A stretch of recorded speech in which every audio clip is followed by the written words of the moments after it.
บริษัทโปรคอนจำกัดและโรงงานพีคอนจำกัดมีความภาคภูมิใจที่เป็นส่วนหนึ่งในสังคมที่ได้สร้างเวียกเหตุงานทำให้แก่ประชาชนได้หลายกว่า300ชีวิตและเป็นหนึ่งในโรงงานที่เป็นผู้นำด้านการผลิตเสาเข็มและเบตงอัดแข็งครบวงจรเจ้าทำอิฐในสปป.ลาวเพื่อลดผ่อนการนำเข้าจากต่างประเทศทานทองเพชรพุทธวงศ์บริษัทโปรคอนจำกัดและโรงงานพีคอนจำกัดได้ให้สัมภาษณ์ต่อสื่อมวลชนหนึ่งในโอกาสจัดงานบุญเฉลิมฉลองส่งท้ายปีเก่า2025และต้อนรับปีใหม่2026ในวันที่27ธันวาคมผ่านมาว่าบริษัทของเพิ่นแม่นได้จัดงานทำบุญร่วมกันกับครอบครัวญาติพี่น้องลูกค้าคู่ร่วมธุรกิจและพนักงานของบริษัทโรงงานร่วมกันในทุกๆปีก่อนส่งท้ายปีเก่าและต้อนรับปีใหม่ที่จะก้าวเข้ามาซึ่งปีนี้ก็เช่นเดียวกันได้นิมนต์พระสงฆ์สามเณรมาร่วมพิธีตักบาตรหยาดน้ำและให้พรแก่ผู้ที่มาร่วมงานตามวัฒนธรรมฮิตของประเพณีอันดีงามของชาวลาวที่สืบทอดกันมาแต่โบราณกาลและที่สำคัญแม่นเป็นพบปะสังสรรค์เฉลิมฉลองผลสำเร็จของหน้าที่เวียกงานที่ลุล่วงสำเร็จตลอดระยะผ่านมาซึ่งบริษัทปูคอนจำกัดแม่นได้เริ่มต้นธุรกิจมาแต่ปี 2014 โดยระยะทำอิฐแม่นเป็นบริษัทออกแบบและก่อสร้างโครงเหล็กต่อมาในปี 2015 จึงได้เริ่มบุกเบิกธุรกิจเสาเข็มซึ่งเป็นเจ้าทำอิฐในสาธารณรัฐประชาธิปไตยประชาชนลาวที่นำใช้เครื่องจักรตอกกดไฮโดรลิกและเจาะที่ทันสมัยจากดำเนินธุรกิจได้หลายปีตกมาในปี 2019 จึงได้เริ่มสั่งตั้งโรงเรียนพีคอนผลิตเสาเข็มตั้งอยู่บ้านโคกสะอาดเมืองไซธานีนครเวียงจันทน์ฮอดปี 2022 ได้สำเร็จการก่อสร้างโรงงานผลิตเสาเข็มหลังที่ 1 ปี 2023 สำเร็จหลังที่ 2 และหลังที่ 3 ปัจจุบันปี 2025 แม่นความขยายกำลังการผลิตอย่างต่อเนื่องโดยการสร้างโรงงานหลังที่ 4 และอนาคตเตรียมจะเปิดโรงงานหลังที่ 5 อีกในเดือนเมษายน 2026 เพื่อรับรองตามความต้องการของตลาดซึ่งปัจจุบันทางโรงงานมีกำลังผลิตเสาเข็มขนาด180คูณ180มิลลิเมตรจนถึงขนาด400คูณ400มิลลิเมตรสูงถึง 850,000 เมตรต่อปีผลิตเสาไฟฟ้าและค้อนสายได้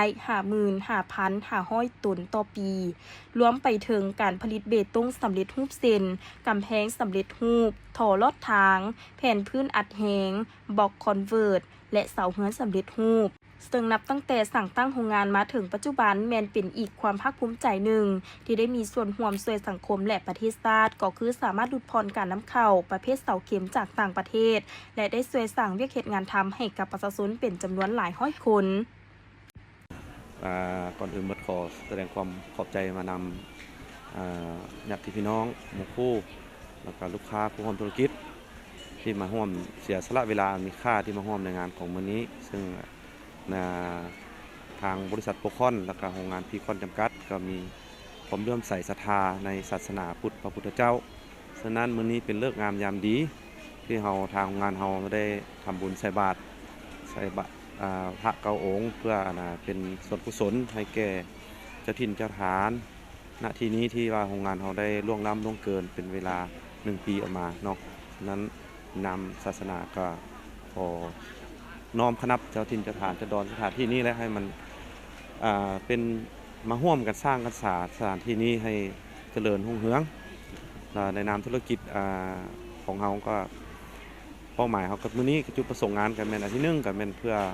ทำบุญใส่บาตรให้เจ้าถิ่นเจ้าฐานอันที่2เพื่อเป็นพาเข้าสามัคคีระหว่างไอ้น้อง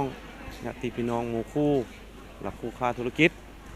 อันที่3มาก็เป็นการเปิดโรงงานเราแบบย่อมๆเป็นopening ซึ่งปีหน้าปีที่3เราจะได้เฮ็ดเป็น grand opening อย่างเป็นทางการเนาะฉะนั้นในนามส่งท้ายปีเก่าต้อนรับปีใหม่ข้าพเจ้าผู้ท่านทองเพชรพุทธวงศ์ในประธานบริษัทขออวยพรไซอันประเสริฐให้แก่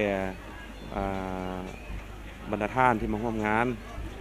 ญาติพี่น้องหมู่คู่มิตรสหายทุกคนขอให้มีสุขภาพแข็งแรงและตั้งหน้าตั้งตาทำหน้าที่ของไทยลาวให้สำเร็จตามการชี้นำของภาครัฐเราเนาะแต่ละปีเขาจะมีการสร้างเฮ็ดกิจกรรมซึ่งเป็นการตอบแทนบุญคุณเจ้าถิ่นเจ้าฐานไอ้น้องพนักงานลูกค้าอันนี้เป็นพาเข้าสามัคคีหลักที่เราจุดประสงค์หลักเขาอยากมาเอิ้นมาทุกคนกินเพื่อแสดงความขอบใจที่ทุกคนเสียแรงเสียใจเสียเวลาที่ทุ่มเทเพื่อ พื่อโรงงานเฮาเพื่อการสร้างสรรค์พัฒนาเนาะแล้วก็เป็นการโปรโมทสินค้าของโรงงานพีคอนเฮาซึ่งโรงงานเฮาเป็นโรงงานที่ผลิตเสาไฟฟ้าเสาเข็มแล้วอุปกรณ์เบตงสำเร็จรูปถือว่าใหญ่ที่สุดในประเทศลาวณตอนนี้ถือว่าเฮากล้าเว้าได้เลยว่าโรงงานเฮาเป็นโรงงานที่ใหญ่ที่สุดในประเทศลาวแล้วก็การผลิตของเฮามันเน้นคุณภาพของสินค้าคุณภาพการบริการและการใส่ใจเนาะฉะนั้นก็มื้อนี้เห็นลูกค้ามาก็ดีใจทุกคนมาด้วยใจแท้ๆซึ่งอันนี้คือหลักผลของการที่ว่าเฮาเน้นการบริการเน้นคุณภาพเฮาบ่เน้นโฆษณาเนาะเฮานี่นะ